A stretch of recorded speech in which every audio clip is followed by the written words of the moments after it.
Halo semuanya, nama saya Laurentia Kezia Berta, biasa dipanggil Kezia, dari kelas 11 IPS, nomor absen 18. Jadi saya akan membuat resensi tentang buku Aroma Karsa dengan penulis D.L. Lestari dari penerbit Mizan Media Utama pada tahun terbit Maret 2018 dengan jumlah halaman 686 halaman. Nah, novel Aroma Karsa ini bergenre fiksi, mengisahkan berbagai unsur petualangan, misteri, mitologi, epigrafi, keluarga, persahabatan, dan percintaan yang dijalani dengan satu benang merah yaitu aroma. Berawal dari cerita kuno Eyang Janirah, Raras Prayagung berambisi ingin mencari dan menemukan Puspakarsa, sebuah bunga yang dipercaya dapat memenuhi semua keinginan. Tetapi, bunga ini terdapat di tempat rahasia yang hanya dapat diidentifikasi melalui aroma. Eyang Janirah suka menceritakan dongeng kepada Raras. Menurut Raras, dongeng Puspakarsa yang paling memukau. Hingga sebelum sakaratul maut menjemput, Eyang pun masih sempat menceritakan tentang Puspakarsa kepada Raras yang berusia 18 tahun saat itu.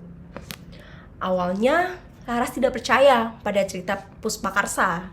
Tetapi, ketika melihat raut muka Eyang yang serius, maka Raras beranggapan jika 1/10 saja yang diceritakan neneknya itu benar. Ia pun siap untuk mencari Puspakarsa tersebut. Sepeninggalan Eyang Janirah, Raras pun mewarisi perusahaan Kemara, yaitu perusahaan jamu dan kosmetik nomor 1 dengan porsi pasar terbesar di Indonesia. Salah satu proyek perusahaannya yaitu pembuatan parfum. Ambisi Raras selama bertahun-tahun untuk menemukan Puspakarsa mempertemukannya pada Jatiwesi, seorang pemuda TPA Bantar Gebang yang memiliki kelebihan dalam mengenali dan mengingat aroma. Si hidung tikus itulah julukan Jati. Sehingga Jati pun dikontrak untuk bekerja dalam perusahaan Kemara milik Raras dan ia juga difasilitasi tempat tinggal. Jati dianggap istimewa oleh Raras karena kelebihannya dalam mencium aroma dan ada hal yang Raras yakini bahwa Jatiwesi merupakan kunci untuk dia menemukan Puspakarsa. Sebagai seorang karyawan di perusahaan Kemara, membuat Jati jatuh cinta kepada Suma, anak angkat pemilik perusahaan tersebut yang memiliki kemampuan sama dengan Jati. Suma awalnya tidak menyukai kehadiran Jati di dalam kehidupan keluarganya, tetapi pada akhirnya Suma pun jatuh cinta kepada Jati, walau faktanya Suma telah memiliki kekasih bernama Arya, sehingga hubungan Suma dan Arya pun kandas. Jati tidak pernah menyangka keterlibatannya dengan keluarga Prayagung dan Puspakarsa menjadi kunci misteri tentang dirinya sendiri yang tidak pernah ia ketahui.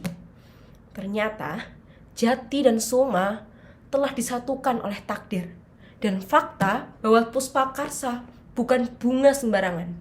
Bunga ini sangat berbahaya. Novel ini sangat menarik karena penulis memasukkan banyak unsur ke dalam cerita fiksi.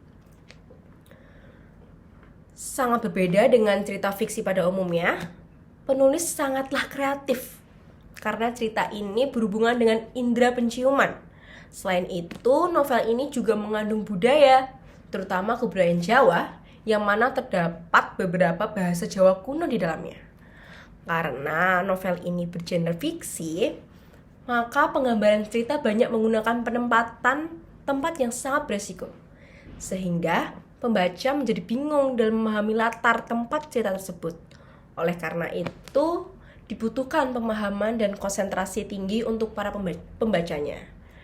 Nah, menurut saya, jika kalian menyukai petualangan dalam mencari sesuatu, sangat pas untuk membaca buku ini karena kita bisa merasakan petualangan dalam mencari sebuah mimpi kita, mencari sebuah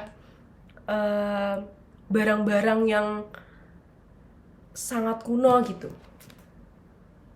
Mungkin itu dari saya. Sekian, terima kasih.